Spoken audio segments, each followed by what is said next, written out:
Order always requires a subtle balance of restraint, force, and legitimacy. Henry Kissinger. When people think of a map of America, they generally think of an image like this. However, what if I told you if the real reality of America's role in the globe and the true extent of the American empire is more like this? Welcome to Analyzing Finance with Nick. In today's video, we're going to be talking about the American empire, or the more formal name of it is the liberal international order. We're going to discuss what it is, what its goals are, and from a perspective of individuals, both your financial life and your personal life, why does it matter? And does the typical American citizen or allied country in the liberal international order benefit from being part of it? The liberal international order is the United States and allied nations, or economically closely affiliated nations,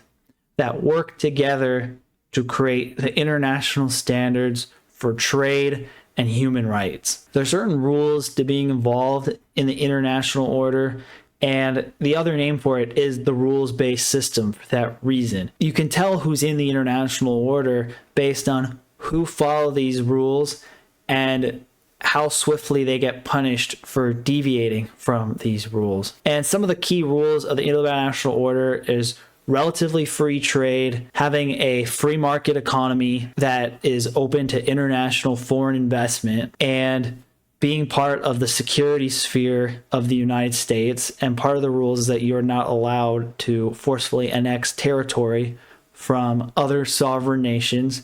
So there's a basic respect of individual sovereignty within the order as a requirement. And also the other requirement is acknowledgement of democratic values and what is perceived, at least for Western standards, to be basic human rights. Those who do not comply with those standards are dealt with through usually sanctions economically or military intervention, and sometimes regime change.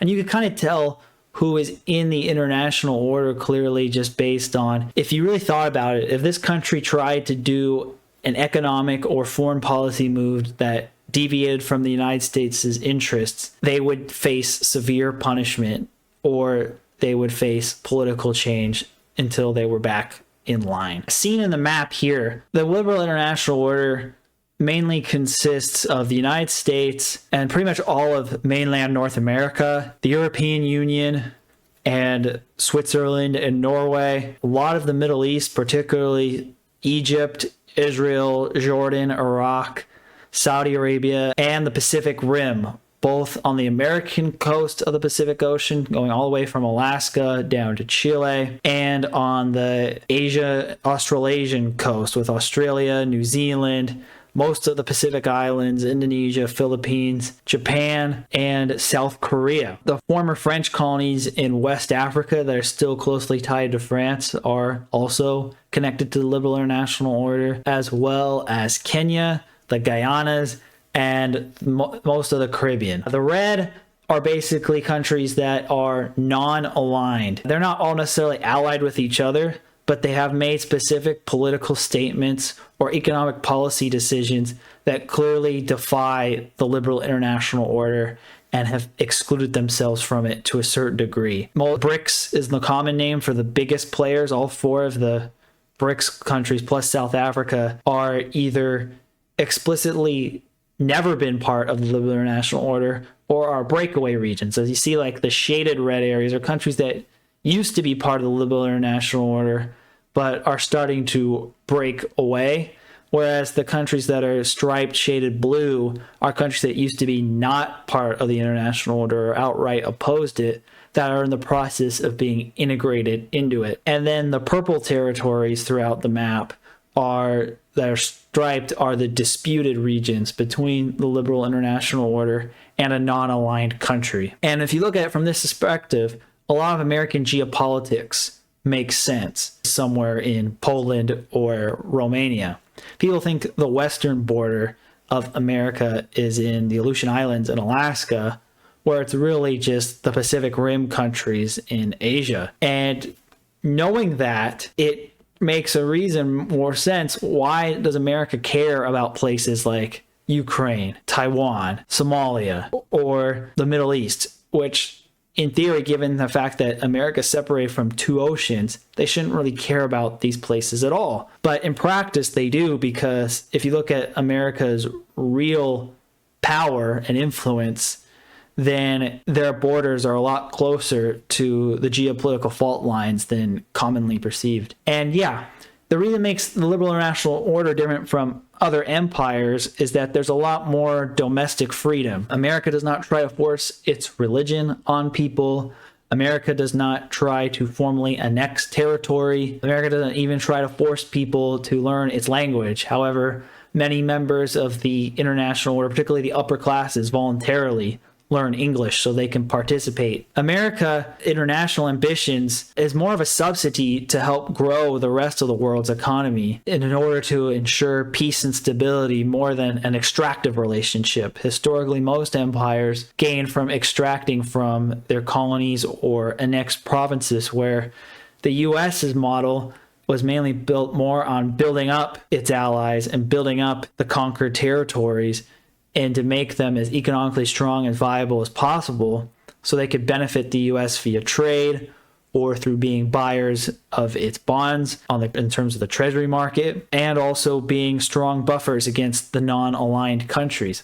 And the reason why the US had to be much more carrot than stick was due to the Cold War. When you had the Soviet Union offering a bunch of support for non-aligned countries as well to be part of its international order, which was known as the Warsaw Pact, the US had to offer a better deal. And the deal essentially that it offered is, look, we'll guarantee you national defense, we will guarantee you stability, and we will allow you to have massive economic growth through free trade and foreign direct investment in your countries. And in exchange, you participate in our international order and you follow basic rules to how to conduct your economy. And for some countries, they have to have the ones that are more entrenched in the liberal national order and have a more provincial type relationship with the metropole of the United States. They have to adopt other requirements, such as being a democracy or having certain socially progressive views on human rights. In fact, really, you can tell the more captured the country is the ones that have the more socially progressive views that America exports. So that's kind of the example of how this all works. And you know how you can tell that a country is in the liberal national order is because if they try to do anything that breaks from the US's foreign policy goals or the US's economic policy goals, then they get dealt with. Like, you're not going to see, for example, Spain decide to become a communist country and nationalize all of its foreign, particularly American-held assets. That government will be taken care of quickly. Or, say, for example, Italy decides to side with Russia on the Ukraine war. The fact that they don't have that optionality, you know that they're part of the liberal international order. Or just, for example, say if Ireland wanted to, or Chile wanted to just boycott all American goods and trade embargo, that would just not be put up with. And we saw with what happened with being thrown out in Chile, what happens when you cross the liberal international order. But the US is, through cultural softening, has done such a great job in papering over the hard power that keeps the order together that it makes it seem like a lot more voluntary than you think it is. It's not a coincidence that most international opinion on geopolitical issues lines up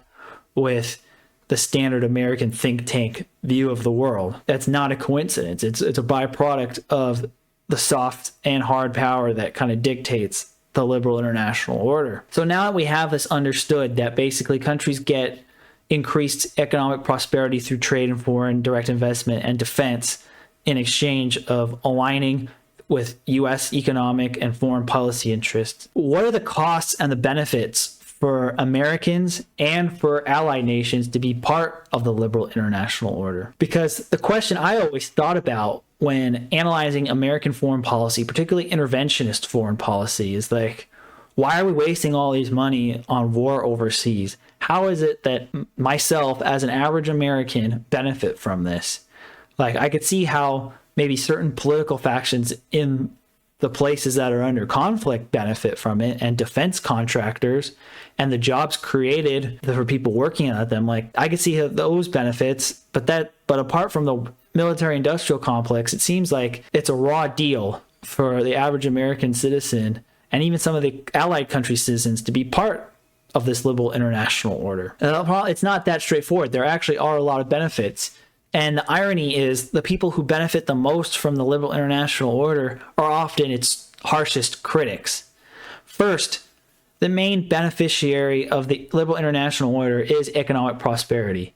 Like, the post-World War II era to 2000 was the greatest growth period in the history of global economics. And that a lot of it was driven due to free trade pushed by the liberal international order. You had living standards across the aligned nations accelerate. You've seen poverty rates collapse all over the world. Hunger's gone down. You've seen health and lifespan have basically climbed a lot from 1945 to 2000. And the consumer society really evolved, that people just were living much more comfortable lives. Also, the level of violence, especially on a per capita basis, has gone down materially since then. And there's a lot more geopolitical stability. Like, you really, apart from the breakup of the Soviet Union, you really didn't see any major territorial changes during the post-World War II period. And really, the problem with what's going on with the Ukraine conflict and Russia's desire to annex regions is they're breaking the fundamental law of the liberal international order has meant to impose, which is no involuntary exchanges of territories from sovereign nations. And that's why this is perceived as such a threat, because you can't let that precedent set. If we go back to the pre-World War II days of countries taking territory from each other, that's very destabilizing and a threat to the current order of things. So that's probably the biggest benefit, has been just increased economic prosperity than you would have had otherwise. But my critics say, oh, that's just conjecture. How do you know that the economy would have been better off with the liberal national order? The US was doing just fine and it was on a great trajectory before the Second World War. So why couldn't that continue? So there are other benefits too.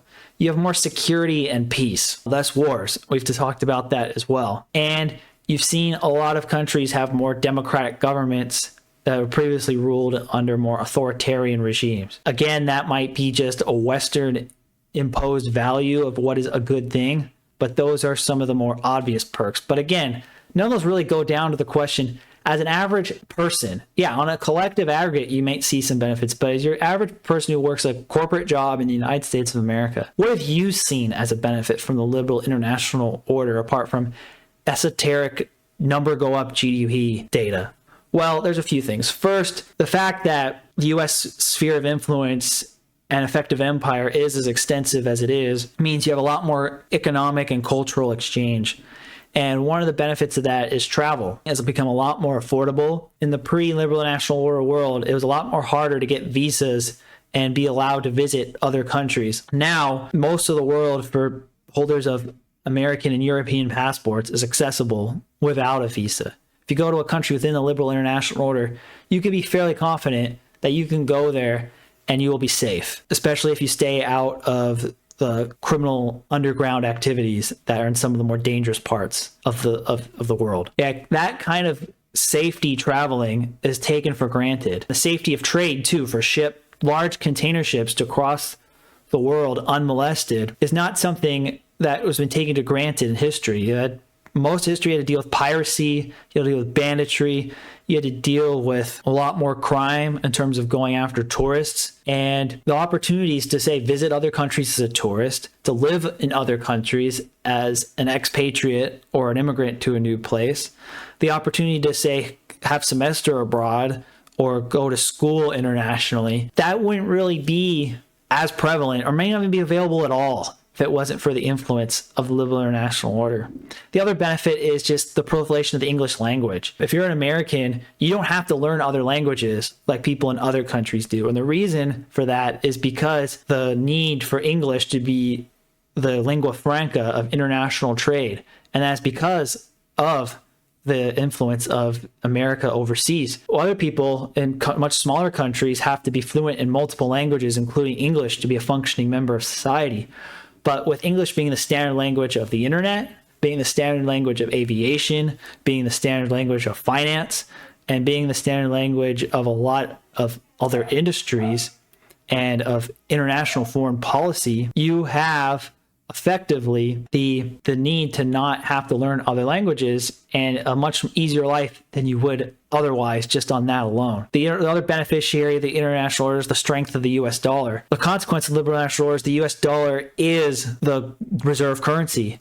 And because foreign countries need US dollar foreign exchange reserves, the US can print a lot more money without inflation than another country whose money in circulation is really only circulated locally. And so it allows the US government, partially they use that to finance in keeping together the liberal national order, but also allows deficit spending to continue a lot longer than it would otherwise. And so the US has relatively low tax burden compared to the level of social services it promises, and also has lower tax burden, especially factoring the cost of national defense. Like Europe has a higher tax burden and higher social spending, but they don't have to pay for defense. It's heavily subsidized. And that's the main benefit Europeans get. They get their generous welfare state. That's generally a derivative of the liberal international order. If it wasn't for the defense guarantees that they get from the United States, they would have to finance much larger militaries. And as a result, they would have not been able to provide the generous social safety nets that they do in their countries. It's a direct byproduct of the American empire. Other benefits is it's just easier to connect with people socially. You have a dominant mass global culture. So you're more likely to have friends or even family members who live in other parts of the world. If you're somebody today who lives in one of these countries and has a spouse or relatives who are from a different part of that country, if it wasn't for the international order, there's a chance your family may not even exist today. That'll increase the amount of connection. Also, you probably have an increase in innovation because you have more collaboration between researchers, scientists, and academics throughout the liberal international order than you would if they were all competing against each other. So that allows for increased technological advancement that would have been faster than possibly if everybody was more autarkic. So, and then for business owners who are the biggest beneficiary, you look at our class structure. I talked about in the American class structure. The main winners of the liberal international order are the business owning classes and the establishment elites, and to a lesser degree, the Ivy League and institutional professional classes, because the markets for themselves or their employers are much bigger. Instead of having only your home country as a market to sell to, you now have basically every country in the liberal international as a market. And therefore, the international growth potential allows you to compete globally and therefore have a much bigger upside to business. That's why you see much larger, globally powerful companies today, because just the market size potential is that much bigger. And you can have global supply chains that lower costs of doing business. And you can have free movement of capital, which means you have more access to investments. And for those in America, since most of the liberal international order has reverse home bias in terms of their stock selections, American stocks have much higher valuations than they would otherwise relative to the rest of the world, because as the financial center of the empire, people trust having their money there versus in their home countries or some other country. And so foreign capital comes into America in both its stock market and its real estate market and also its bond market. And so the US government probably has lower interest rates than it would otherwise. Consumers overall probably have lower interest rates than they would otherwise if it wasn't for foreign capital flows inward. And housing price valuations and stock price valuations would be much lower if it wasn't for the role of the US foreign policy. And so those are the benefits. Like the main beneficiary is the international businessman or woman who travels a lot. They are the big winner, and the American one wins disproportionately, but international business people in any of the aligned countries are big winners. Also, just the cosmopolitan class in general, people who've done semester abroads, who've lived overseas or travel a lot for leisure, and they also tend to be big winners. And it's funny because a lot of these people tend to also have more left-wing political views that are anti-American imperialism, yet their whole existence and their lifestyle is dependent on the maintenance of American imperialism. So those are the winners. The main losers of the international order are more the working class in aligned US and aligned countries, particularly those who are working in manufacturing. As I've showed you guys before, there's the whole idea of the elephant curve of globalization, as whereas the very bottom people moved up because of it, and the very top people moved up because of it, because of the superstar effect. But those in the upper middle tier globally were big losers because they now have cheaper international competition for labor, or they could be disrupted by technology on the other side of the world, and or their cost of living is bid up by foreign investment buying real estate, or businesses who could be successful competing just in their home market, but they can't compete when a multinational corporation enters and competes with them directly. So those are the losers of the liberal international order. And the losers are the people who, in theory, often are the most pro-military. Their military is enforcing an order that is against their economic interests to a certain degree. The people in manufacturing who's been disrupted, or those who are the more rural communities, probably disproportionately benefit from an unwind of the liberal international order. Even though I think on the net, most people would lose, but the cost benefit for the people on the losers of the elephant curve often would be different than the more cosmopolitan classes or the global poor. The other main downside is just the national debt implications and the expense. The US does not make money through the liberal international order. They have to subsidize basically the defense of all the aligned nations, and which are basically, as you see on the map, on all corners of the globe. And now, as I mentioned in my video with reacting to Neil Ferguson's piece, Soviet America, we are at a juncture where interest on the national debt for the first time exceeded defense spending. Usually when that happens, the great power who's facing that dilemma usually has to roll back on their defense as some form of fiscal austerity. And so the US might be just threatening its own long-term fiscal health by subsidizing everybody else's defense. And the example of this shifting is really what you've seen with President Trump's policies in regards to NATO. Making these countries, quote unquote, pay their fair share is a way that you can try to maintain the liberal international order without being so dependent on US defense spending to hold it all together. Because if the fiscal imbalances in the US, as they are currently, continue to worsen, the US will not be able to finance keeping the liberal international order together. And if everybody involved thinks it's a net benefit, then what they need to do is probably cooperate more in helping footing the bill of defending it. So that's kind of another real cost. And that cost is paid for through inflation and increased taxes, and also the lives lost from US soldiers being involved in foreign wars such as Vietnam and Iraq Wars 1 and 2. On top of that, though, the one caveat is with the evolution of drone technology and other unmanned combat, the human life cost for maintaining the interliberal international order could drop exponentially here. And with the demographic pyramids inverting, it's going to be necessary to have a lower human cost to maintain the empire if it is to be maintained. The other real downside for it is negative public opinion from non-aligned countries and increased resentment of non-aligned countries, leading to possible conflicts in the future if the non-aligned countries gain relative strength to the liberal international order. That's the other downside. But the main downside really for the average person is higher taxes and higher inflation to finance the liberal international order. And the US need to be involved militarily in places, so those in the military having to risk their lives is the other downside. So now it's clear of like what the upside and the downside is.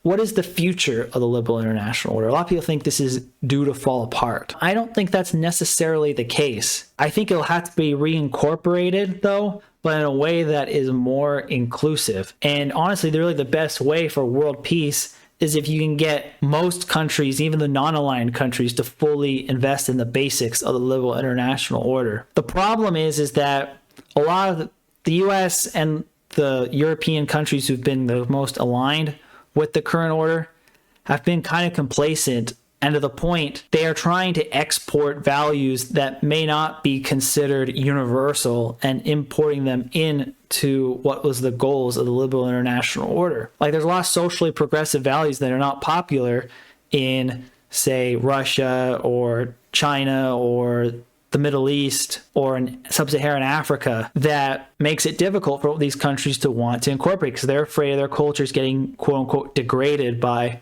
Western degeneracy. There's also the issue of authoritarian governments being unwilling to sign up for the democracy part. That is usually a requirement. There are some notable exceptions to that, but that's usually a requirement to be part of the liberal international order. And countries who've increasingly become more authoritarian or who want a bigger share of the pie than they would get in the liberal international order are starting to break away.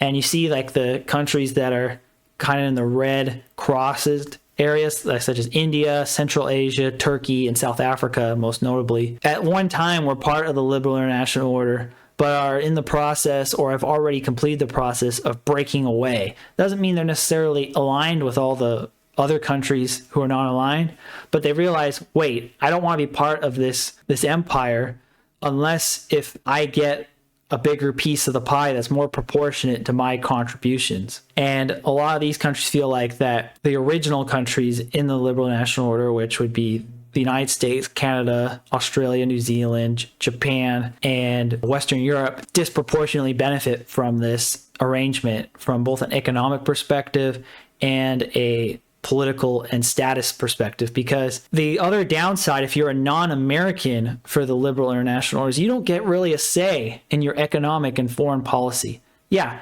the US is not going to try to force you to become an evangelical Christian or wear the rainbow flag, depending on what side of the aisle the current administration is on. They're not going to mess with your local customs and even an economic policy. They'll let you have your social safety net as long as you keep international financial system free flowing and free trade and all this economic policy that matters to America untouched. However, if you want to deviate in any of these bigger things, you can't. You have really no say and you have no vote in it because foreigners cannot vote in American elections. And so there is some sovereignty giving up. That's why I call this an empire, even though nobody involved would like to call it an empire. And the empire benefits most of the participants economically, which makes it a little bit different than previous ones. However, there is some cost, and that cost is you have less freedom. And depending on how closely knitted you are, it restricts your freedom that much more. However, if it was such a bad deal, you wouldn't really have countries trying to be a part of it. Like you've had, after the end of the Cold War, most of Central and Eastern Europe joined in. Argentina is in the process of trying to get acclimated to the liberal international order. And you have other countries in the world who are trying to get more aligned, even ones who are previously bitter enemies, such as Vietnam. So it's not all bad, but that's the main downside. So how do you convince these people to pay a greater share of their defense budget and being able to cooperate more if they do not really have a say? And also, the other thing too is that the liberal international order's goals often are against the interests of the voters in America, or perceived to be. Like populism is threatening the public's opinion of the liberal international order. Overall, the liberal international order and the American empire is basically how things really operate. A lot of countries you think that don't really cooperate are really working closely together to keep this preserved. It has allowed record levels of economic growth, international trade, international cultural exchange, adoption of the English language, and a lack of violence on a per capita basis and wars within its borders, and even really impacting the countries that decide not to participate. However, as some of the non-aligned countries and the breakaway countries continue to have their economies grow faster than the core liberal international order, and demographic imbalances change, the sustainability of the liberal international order is being put to the test, and it will be interesting to see if it survives. I know this is kind of a long-winded video. I go into a lot of facts. If you want to read more about these topics for suggested books, I recommend World Order by Henry Kissinger, and I recommend Confessions of an Economic Hitman by John Perkins. They're probably the two best places to start to see how the world order is put together and how those who deviate from it get punished. So if that's kind of your good primers to intro to feel like if you want more of the facts and the deep dive kind of analysis on how all this stuff works in practice, where I kind of have to hear a higher level and explain how it operates in theory and how it benefits people, citizens. As you're watching this and you are a citizen of a country in the liberal international order, do you feel like being part of it has been a net benefit to you, or has the financial and cultural costs of being part of it been a net negative? I'd like to hear why, because this is something that I'm trying to figure out really as an American myself, who probably is in the social classes who have benefited the most, not necessarily in terms of wealth, but in terms of the fact of my ability to have been involved with the international community in various stages of my life, whether as a tourist or through business or through my education. I'm probably somebody who has directly benefited from the liberal international order. But I'd like to hear from people who feel like they've benefited in different ways or have been a loser from this. This could be a great start to another series, kind of like what we've done with old money. And I would love to hear your thoughts. And thank you all for watching.